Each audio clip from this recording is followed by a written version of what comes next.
Hello guys, this is a quick video about OBS fix for the display capture.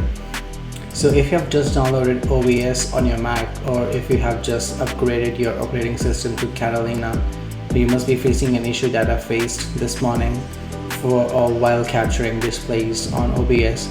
So if you click on display capture, you must be seeing this screen called no properties available.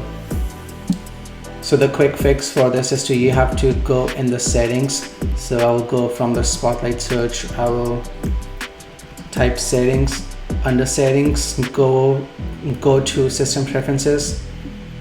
Under system preferences, you have to click on security and privacy. Once you click on security and privacy, on the left you will see the scroll down menu. Come all the way down until you see screen recording. Once you see screen recording on the left, you will see an option for OBS. So you have to checkbox the OBS option. So this was unchecked for me, and that was the reason I was not able to capture my displays.